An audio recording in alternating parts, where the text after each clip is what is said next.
Wait, hold up. Welcome to my South Africa vlog number 4, St. Lucia, featuring hippos walking through town, a horseback safari, and a visit to a cheetah sanctuary. Come along with my husband and I to Kruger National Park in St. Lucia as first-time travelers to South Africa. I'm from the United States, my husband is from France, and we're currently living in Paris.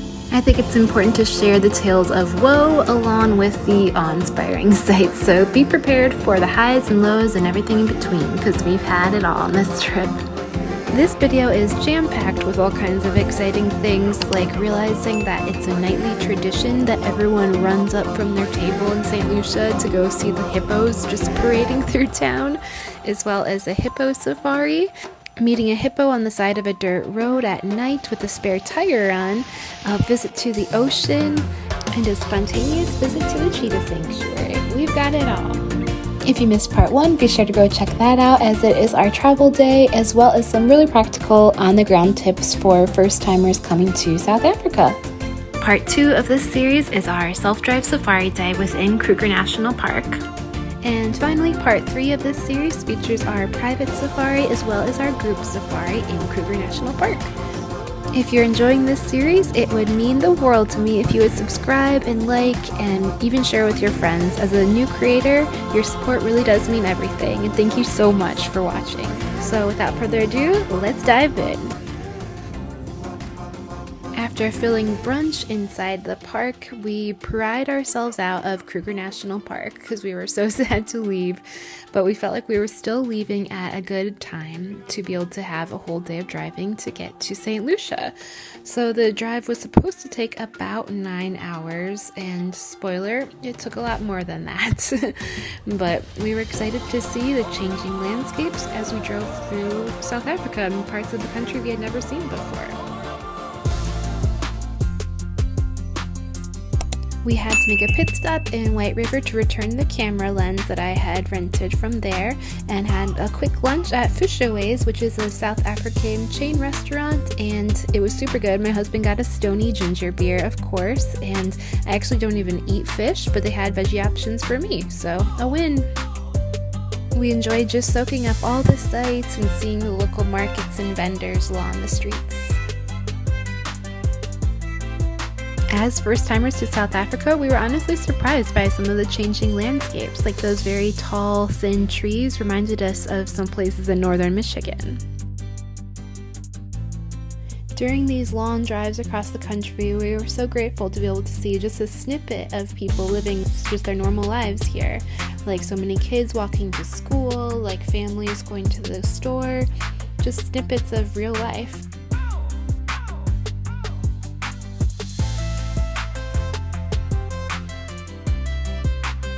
Okay, here's where things started to get dicey.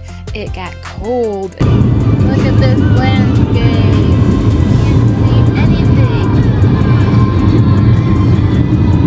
Who knew this existed in South Africa? This is no one's idea of a good time. Fog galore. There's construction galore.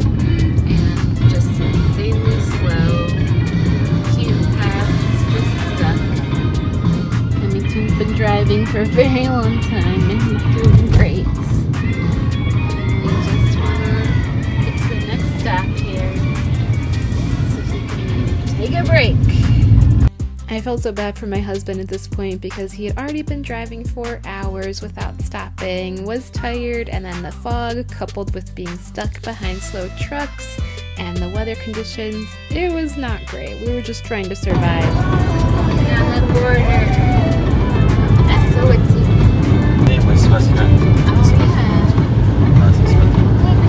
It's right there. There's some trash burning.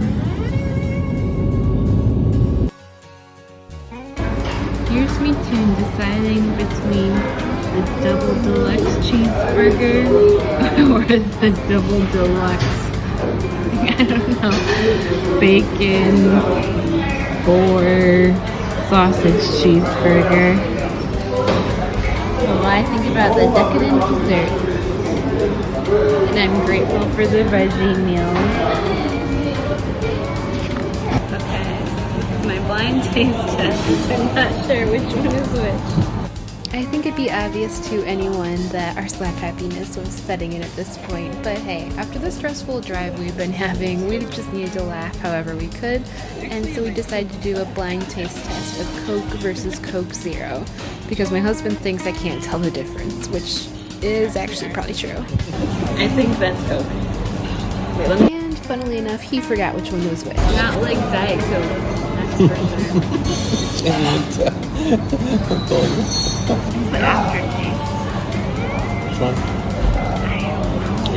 This loud birthday song came out of nowhere to an almost empty restaurant, which was hilarious to me. And then they played it a second time for a little boy, which was very cute.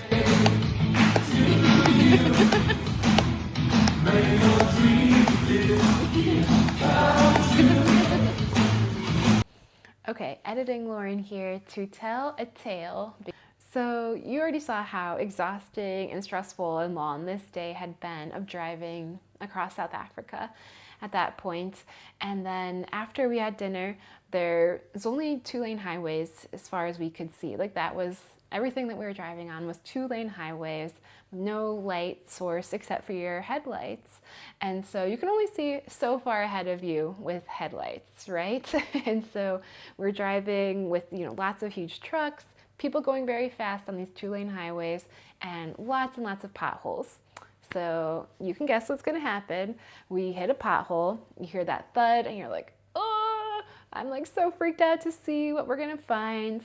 My husband got out. Yep, we had a flat tire. And so luckily it was on the side of the road by the woods. Luckily, maybe.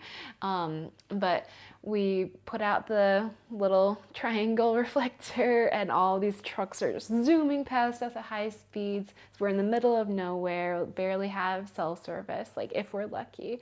We call the roadside assistance associated with our rental car, and the guy's like, so you actually have a spare tire inside that vehicle. And we're like, great. So simple, right? Like changing a flat tire on the side of a busy highway in the dark.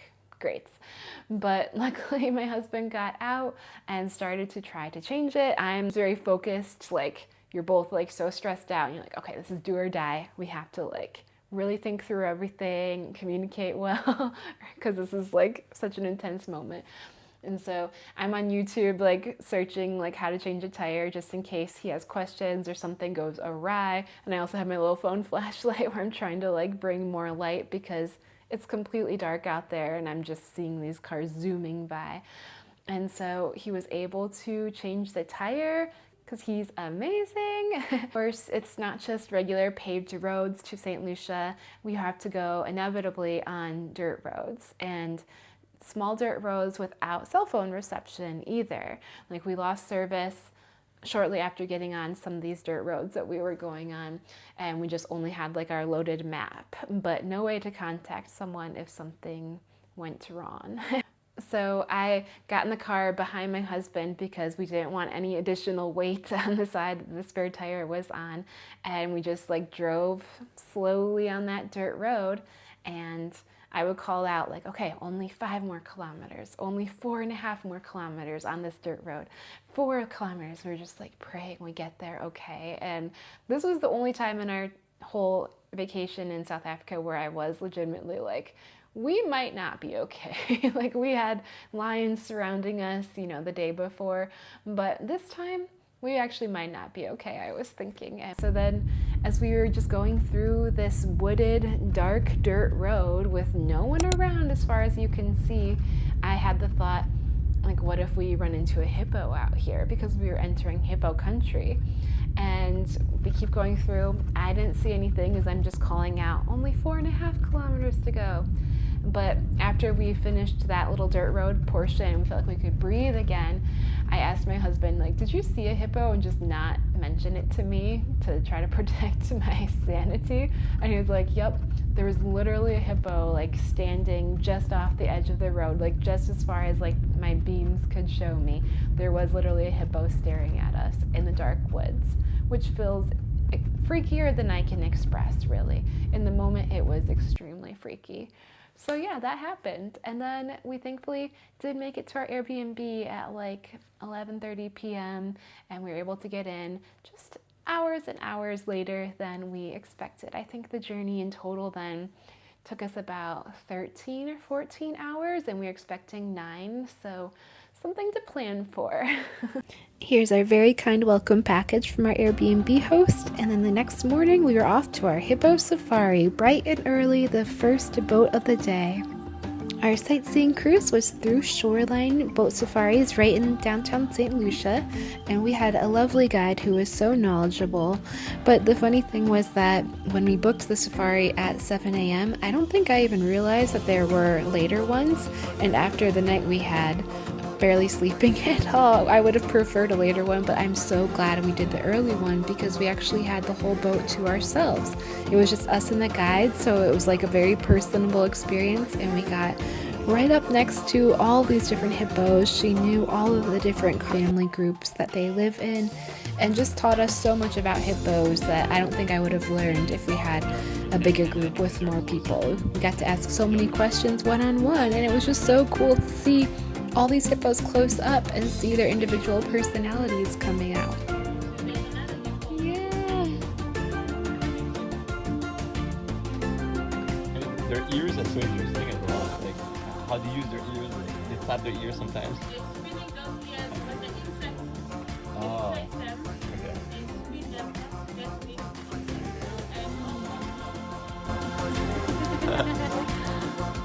This family group was all pretty sleepy, but it was still really cool to see them so close up and be able to see their size and just their gentle nature while they're sleeping. But we would see some action soon enough. Oh my goodness.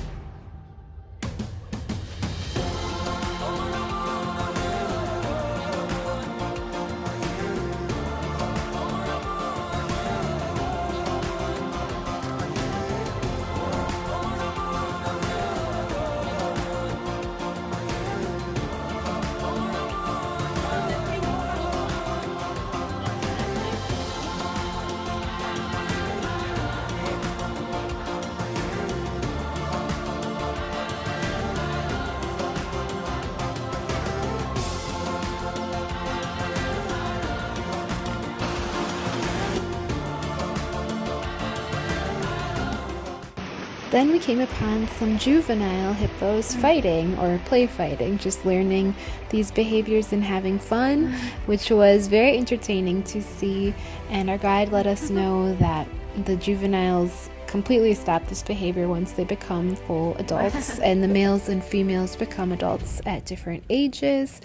And after they're adults, they just enjoy a completely like docile, cozy kind of life, not one where they need to be constantly doing things, which, as she said, is very much like children. Children of the human variety, of course.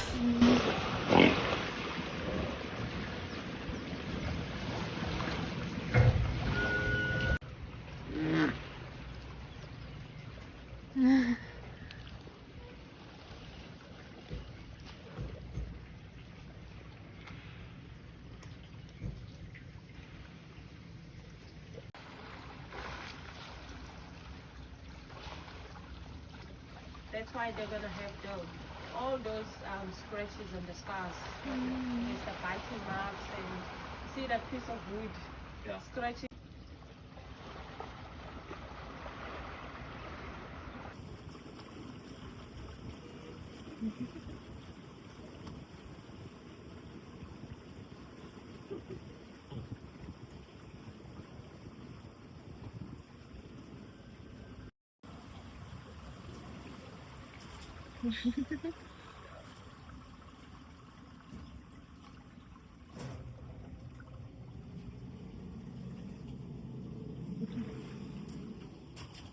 Like it comes scratch.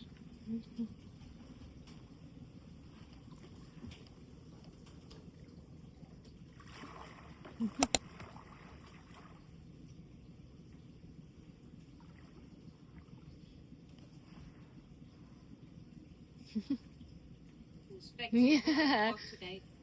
Yeah. Mouth in the fire. Yeah.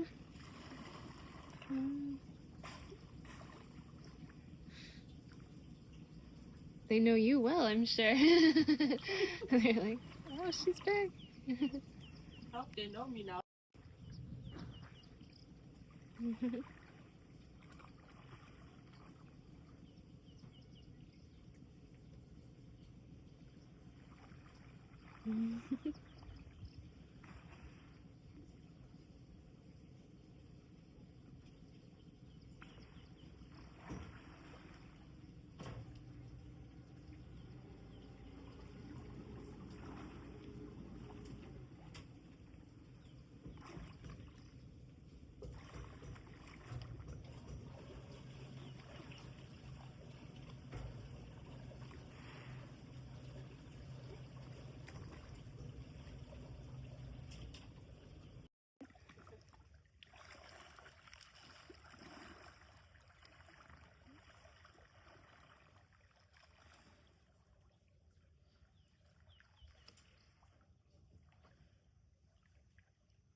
After our amazing time on the hippo safari, we were off to exchange our rental car for another one that didn't have a spare tire on, but that's not very exciting.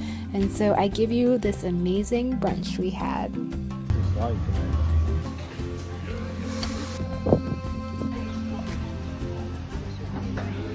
And so we drove back to our Airbnb to finally just have some downtime in R&R, because that was actually the first time on this vacation that we had done that and not had an activity, and we needed it.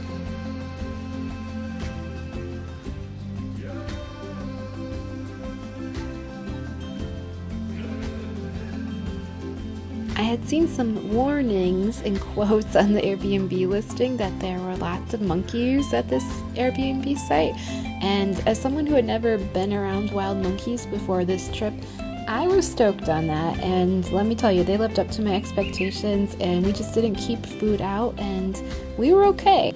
Honestly, any animal anywhere is an add-on for me, and I will take it. Sign me up, yes please. But no, I am not talking to you, hippos in the dark in the woods.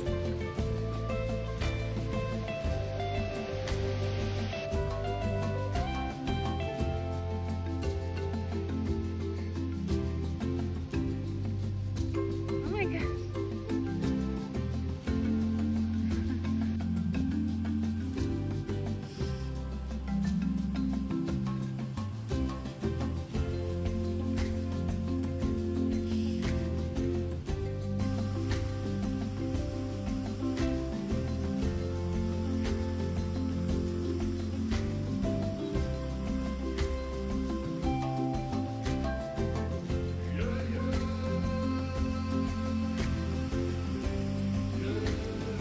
You're so cute.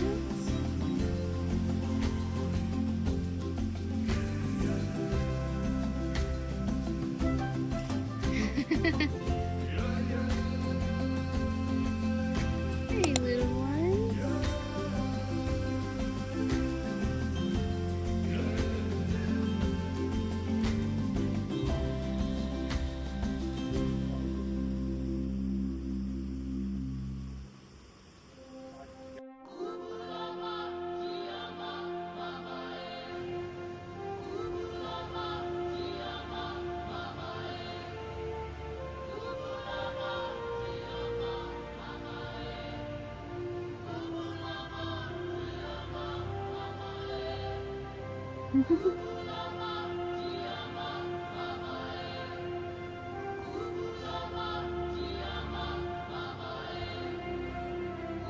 So cute.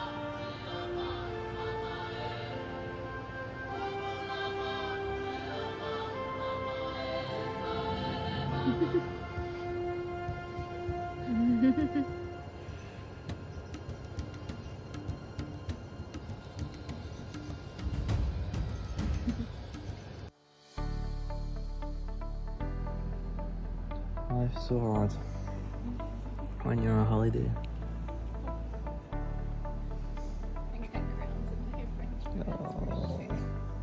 Oh.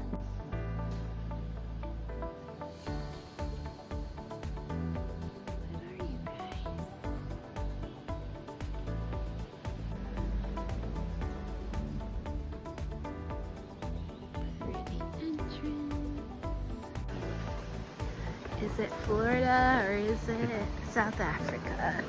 Oh wait, there's a giraffe. It's South Africa.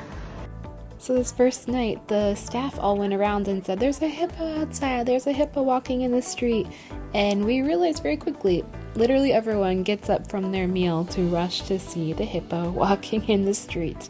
And then this happened all 3 nights that we were eating in the downtown. So I get the feeling these same hippos have the same walking paths, but it was so interesting to see the pandemonium. And we were a part of it, for sure.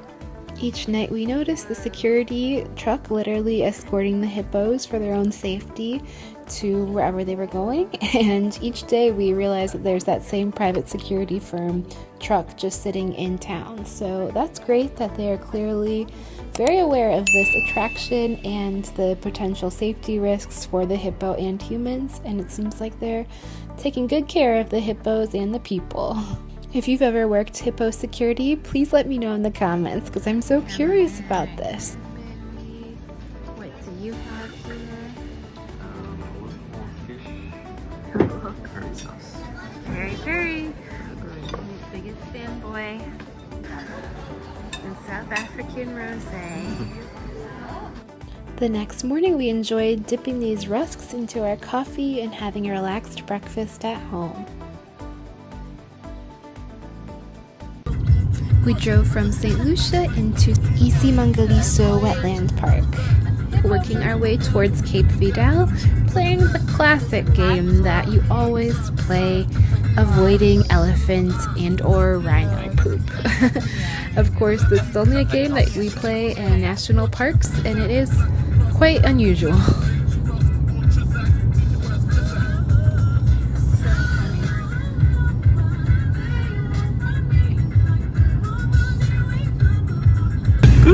Driver. The poop navigator. Navigator. Coming up here. It's an unusual problem to have. Traffic jam. There's a lot. Yeah, that one's really swinging his tail. She would take me in this flash. I'm walking right down the middle of Main Street, USA. There we go. Whoa, look at his floppy.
What will he find?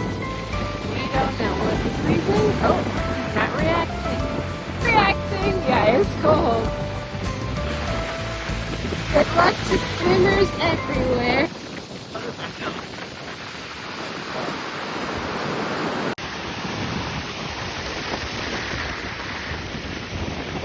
The wetsuit.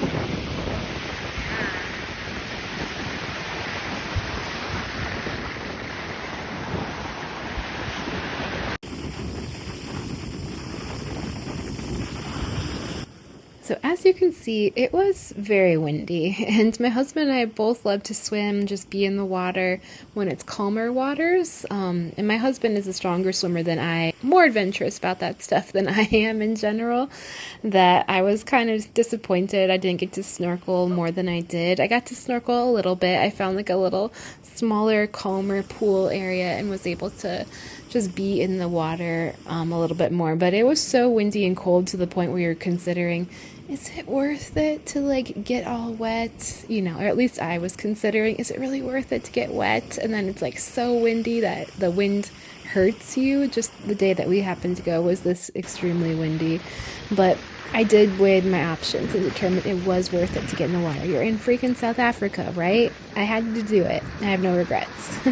So this area is known for its world-class snorkeling and all that you can see under the water there, under calmer waters than what we were prepared to do. So I would definitely bring your snorkel gear if you are able to do that and give it a try, because we wish we could have and we would love to do it again in the future. But we did get to see this awesome lookout, and obviously everything was so gorgeous and magical that we were just excited to be there. Zebra out here. We've seen those a couple times.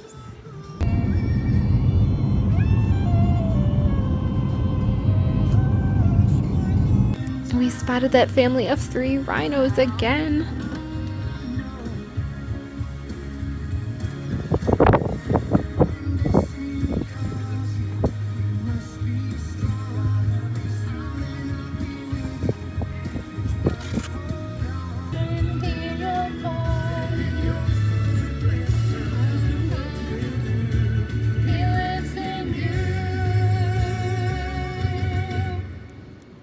Hope they heard that and were moved.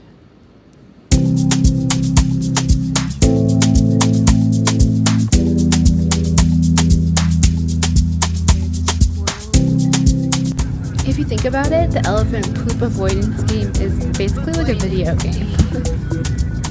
Oh my gosh, yes.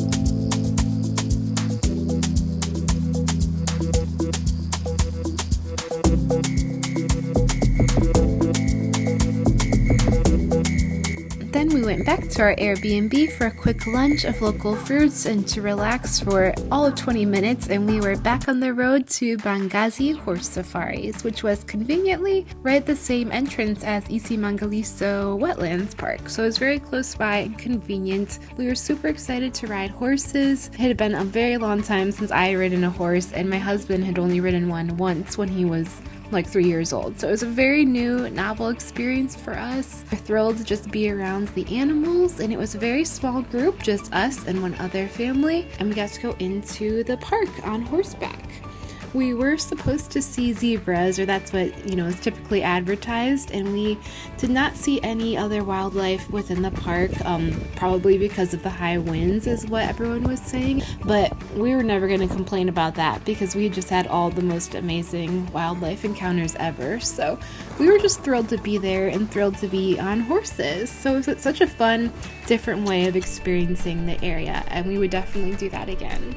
I always think it's interesting when you're on these group horseback riding adventures with, people from a variety of backgrounds and abilities with horses to see what kind of horse you get. Like, both of our horses were pretty strong-willed and required a lot of coaxing to keep them from just eating their whole way through.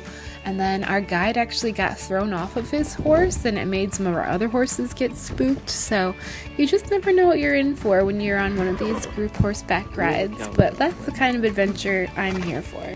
When I tell you I had sea legs after our 1.5 hour trail ride getting off this horse, oh my gosh, I was in pain. It had been a long time since I was on a horse, but they were all so sweet and it was so fun. After our horseback ride, we explored iSimangaliso main beach, and as you're about to see, the wind didn't just go away for this portion of the day. It was unfortunately windy throughout that entire day, but I do think that's not normal. I think you can definitely go and have a less windy, more serene day than us, but it was memorable how you literally just would sit like a shoe down the sand and it would be covered in sand from the wind after 2 minutes. And we had a lot of fun just prancing around the dunes like a couple of kids too. Do a cartwheel. Time to lift up.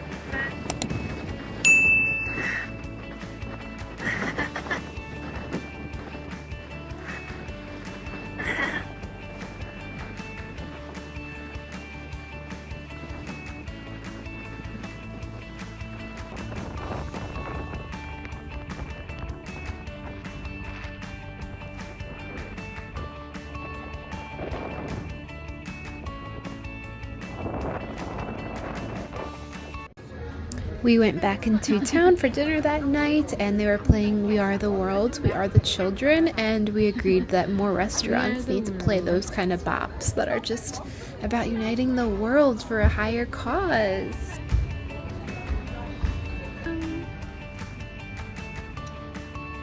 They make a strong case for their milkshakes on the menu, so I had to try that.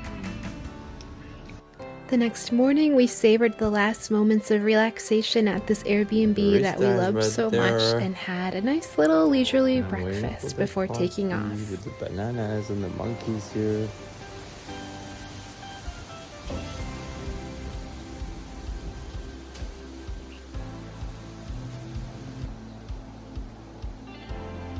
This is the amazing South African breakfast food. True, love it.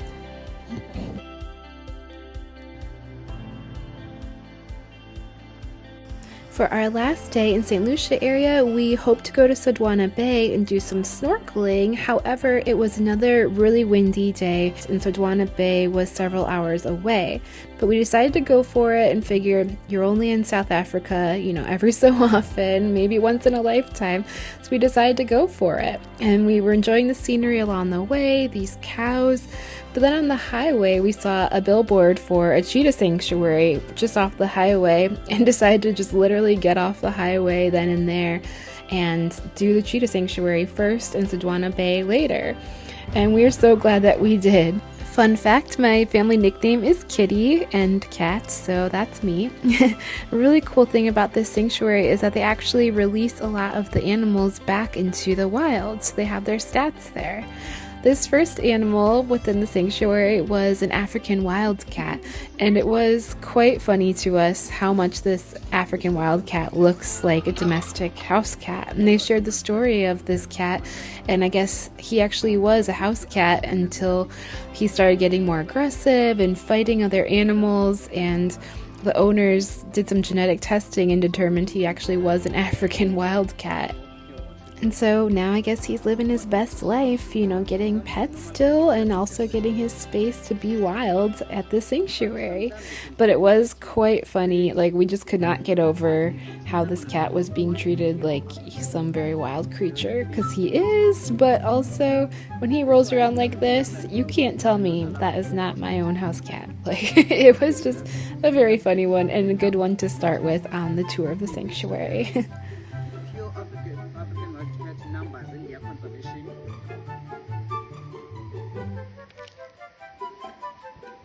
So,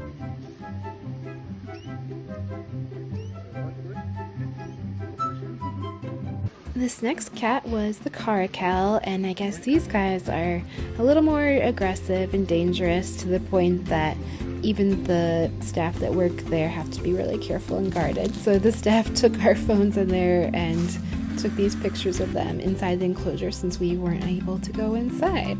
But then the next was Serval, and there were two of these in here. This male that had recently lost his female partner of a long time, and then a new young female that they are hoping to be able to breed them.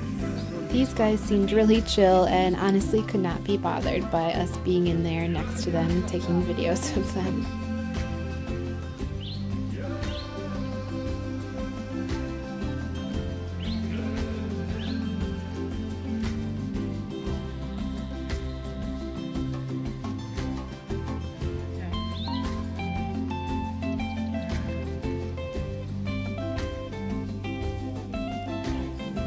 It was amazing to be this close. Like, look at how beautiful and sweet she looks.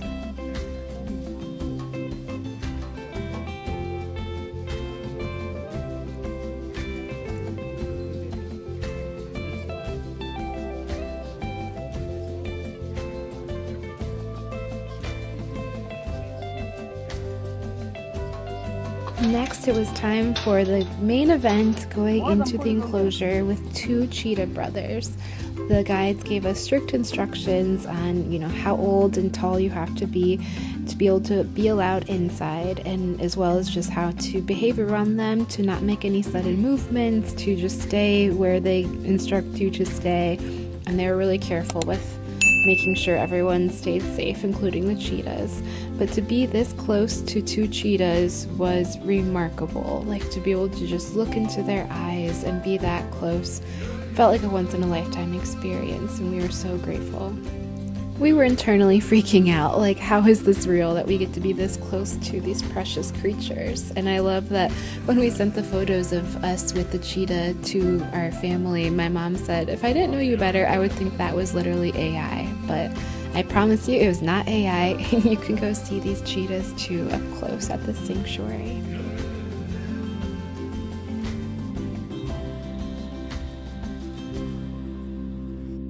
The staff let us know that males usually form what's called coalitions and bond together, and they're often brothers in the wild, and these two were brothers, while females are more solitary creatures. And they said that they are trying to breed these cheetahs that they have in their sanctuary, but that the females have not been interested in these males, so they persist.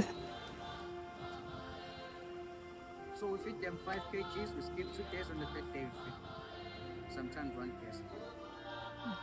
They also shared that these animals eat a wild game diet just as they would in the wild, and that they have a partnership with local game hunters who have permits to hunt animals like giraffes, and they get the meat from those trophy hunters directly to be able to feed these animals what they would eat normally in the wild. Guru never stimulates the own eat and attack.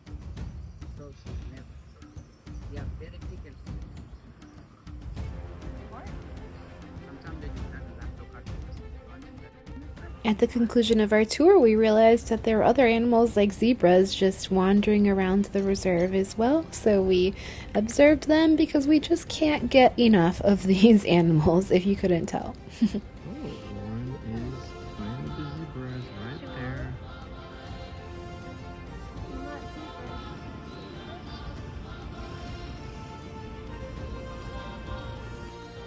After that incredible experience with all the cats, we headed back on the road towards our original plan, towards Sodwana Bay National Park, to see the ocean and maybe do a little more swimming or at least exploring of the ocean.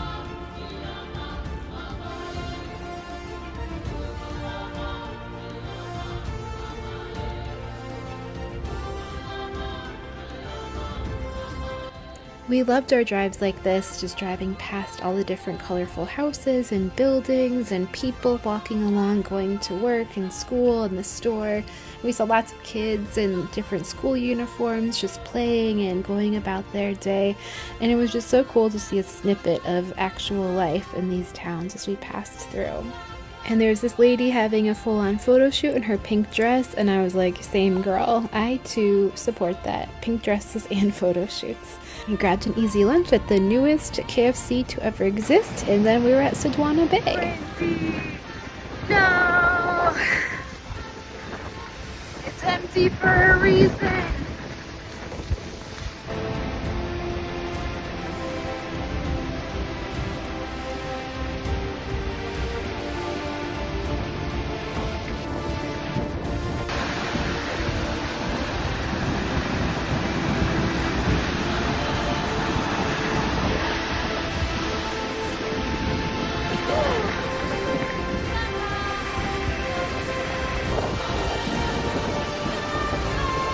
Here there is actually fresh water flowing into the ocean through this river. So we crossed the river and it was at a lower tide. When we came back like an hour and a half later, the tide had already risen substantially. So I guess be prepared for that if you are planning to go out towards Jesser Points, because it might have risen enough that you might have to swim back over that river. Truly, look at the color of this water. Like, it is gorgeous. And the whole time we were at this beach, we were just soaking it all in. Like, just so grateful to be here.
Yeah, we were losing our minds over this sunset. It was our last South African sunset.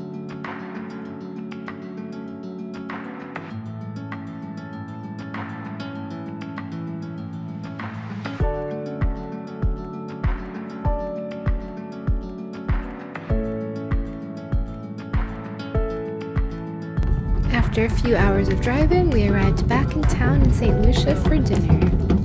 Hippo man, security guard just went off at a quick clip. There must be a hippo sighted. Oh, it was not one, but two hippos this night.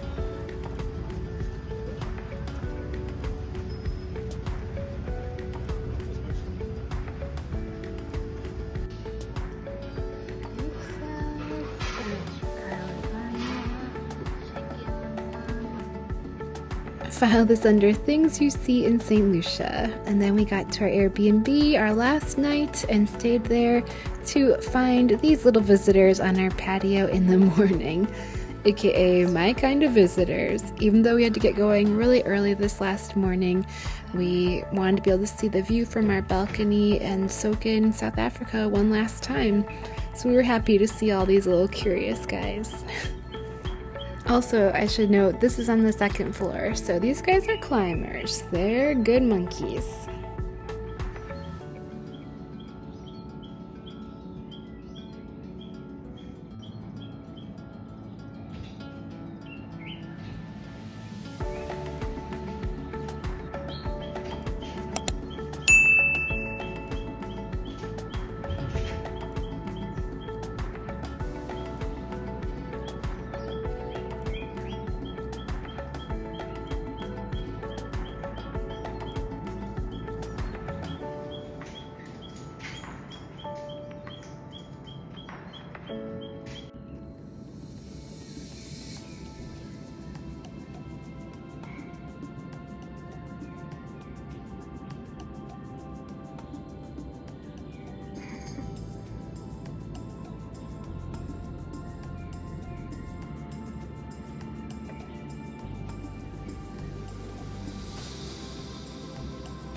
This is us just wanting to stay here and enjoy this moment so much. We did not want to have to start the drive, but we also were just reflecting on all that we had gotten to do and see on this trip that was truly the trip of a lifetime for us.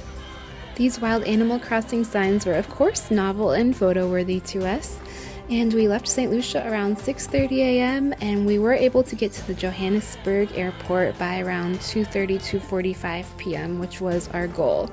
That doesn't sound like that should be that hard, but we knew from obviously our treacherous time getting to St. Lucia on the way down with our flat tire that we needed to allow as much time as possible. And of course, even with this, I did have to go at a pretty good clip.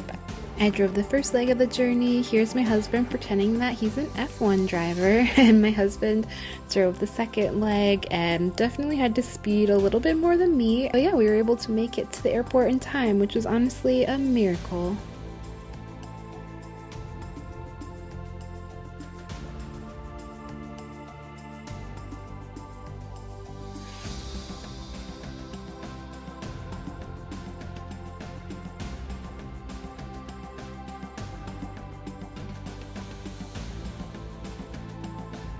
Very chicken one last time.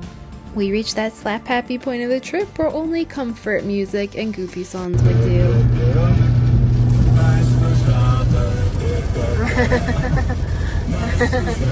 We're doing great.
the airport with plenty of time to spare, and guess what? While we were sad to be saying goodbye to South Africa, our trip was actually not over. We had a 12-hour layover in Istanbul, Turkey on the way home, so that vlog is coming at you next. Stay tuned. No matter how many times I try to express, I really can't, how much of a dream trip this all was for us. We don't take any of this for granted, and it was something that I honestly never thought would happen to me, definitely not at this stage of my life. Thank you for being here, for being part of this experience with us, and for sharing in this joy and this awe that we had our first time in South Africa. I really can't express to you how much it means that you're here, that you're watching this, that you subscribe, that you like, that you're just part of this journey with me as I am a new creator. So I hope you have a really great day, that you know that you are valued and loved, and that you deserve good things. What a journey it has been, and what an adventure we have ahead of us.